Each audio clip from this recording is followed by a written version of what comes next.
اور سب سے حیران کر دینے والی بات ولیم کو یہ پتہ چلی کہ بینک میں آنے پر آئیڈینٹی چیک کی جاتی ہے اور جانے پر کوئی چیکنگ نہیں کی جاتی۔ اب چوروں کے لیے اگلا سٹیپ تھا ٹولز کو بینک تک لے جانا اور ان کو سیفٹی باکس میں چھپانا۔ تو انہوں نے ضروری ٹولز اٹھائے اور بیگ میں ڈالے اور روٹین کے مطابق بینک میں چلے گئے، اور آج بھی بینک امپلائی نے ان کو اٹینڈ کیا اور سیفٹی باکس اوپن کیا اور واپس چلی گئی، اور ولیم نے ٹولز نکالے اور باکس میں رکھ دیے۔ ٹولز ایک ساتھ تو بینک میں لائے نہیں جا سکتے تھے، اس لیے یہ کام انجام دینے کے لیے بینک میں کئی چکر لگائے گئے، اور اسی طرح بہت سارے ٹولز انہوں نے بینک سیفٹی باکس میں جمع کر لیے اور کسی کو کانوں کان خبر بھی نہ ہو سکی۔ ضرورت کے تمام چھوٹے ٹولز آ چکے تھے، اب باری تھی کچھ بڑے ٹولز بینک میں لانے کی، لیکن ان کو بینک سیفٹی باکس میں رکھا نہیں جا سکتا تھا۔ اس لیے ولیم نے یہ پلان بنایا کہ وہ بڑے ٹولز کو والٹ کی چھت کی سیلنگ میں رکھ دے گا، اور اس نے ایسا ہی کیا۔ اس نے ٹارچ، لائٹس، کھانا اور جو کچھ ضروری سمجھا وہ یہاں لا کر چھپا دیا۔ اب یہاں ایک اور بڑا مسئلہ آ چکا تھا، اور وہ تھا سیکیورٹی الارم کا، کیونکہ بینک والٹ کی دیوار کے ساتھ اور سیفٹی باکس کے ساتھ اگر کچھ بھی اب نارمل ہوتا تو فوراً الارم بجنے شروع ہو جاتے تھے۔ ولیم سمارٹر الیکٹرانکس ڈیوائسز کا بھی ماہر تھا، اس نے سب سے پہلے سیکیورٹی الارم کے مین باکس کا پتہ لگایا جہاں سے وہ آپریٹ ہوتا تھا، اور ولیم نے سیکیورٹی الارم کی ساری وائرز ڈسکنیکٹ کر دیں، اور جہاں جہاں الارم لگے تھے ان کو ٹولز کی مدد سے توڑ پھوڑ ڈالا۔ اور ولیم نے یہاں خفیہ سیکیورٹی الارم کا پتہ لگانے کے لیے ایک الارم سیفٹی باکس میں رکھا، اور اس کا ٹائم رات کا سیٹ کیا کیونکہ سارے الارم سینسر سے کام کرتے تھے، اور جیسے ہی بینک میں کوئی شور ہوتا تو الارم بجنا شروع ہو جاتا تھا۔ اور یہ سب کرنے کے بعد ولیم رات کو بینک کے سامنے چھپا رہا، اور بدقسمتی سے جب الارم بجا تو بینک کا الارم بھی بج اٹھا، اور پولیس نے بینک پہنچ کر دیکھا تو ان کو کچھ بھی اب نارمل نہیں لگا، اور وہ واپس چلے گئے۔ اب ولیم نے اگلے روز تمام چھپے ہوئے الارم کا پتہ لگایا اور ان کو بھی توڑ ڈالا، اور پھر سے اپنا الارم سیٹ کر کے رکھ دیا، اور آج خوش قسمتی سے اس کا الارم تو بجا لیکن بینک کا کوئی الارم نہ بج سکا اور نہ ہی پولیس آئی۔ اب وہ وقت آ چکا تھا جب وہ اپنے پلان کو انجام تک پہنچانے کے بے حد قریب تھا۔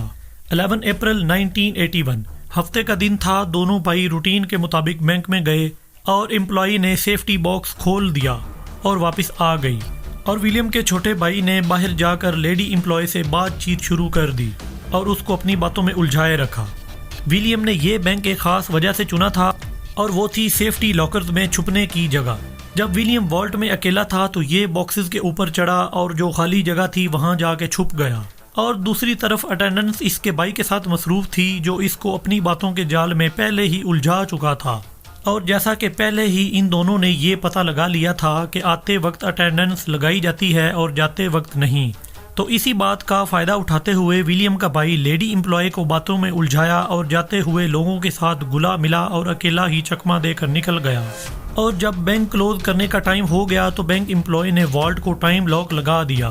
ولیم جو بینک میں چھپا بیٹھا تھا، اس نے جب یہ یقین کر لیا کہ رات ہو چکی ہے اور اب کوئی بھی بینک میں موجود نہیں ہے تو اس نے ٹارچ جلائی اور اس نے وہ تمام ٹولز نکال لیے جن کی ضرورت پیش آنے والی تھی۔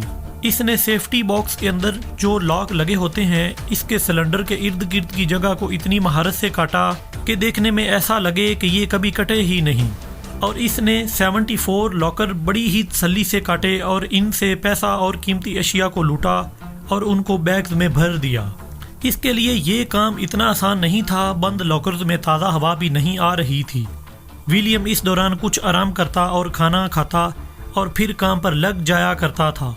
12 اپریل 1981 رابری کا دوسرا دن شروع ہو چکا تھا۔ ولیم نے بڑی مہارت سے تمام لاک سلنڈرز کو دوبارہ اپنی جگہ پر سیٹ کیا اور اس بات کی تسلی کی کہ سب کچھ پہلے کی طرح نارمل لگ رہا ہے، اور حیرت انگیز طور پر ایسا لگ بھی رہا تھا جیسے یہاں کچھ ہوا ہی نہ ہو، لیکن لاک سلنڈر کھولنے پر ہی پتہ چل سکتا تھا کہ وہ ٹوٹ چکے ہیں۔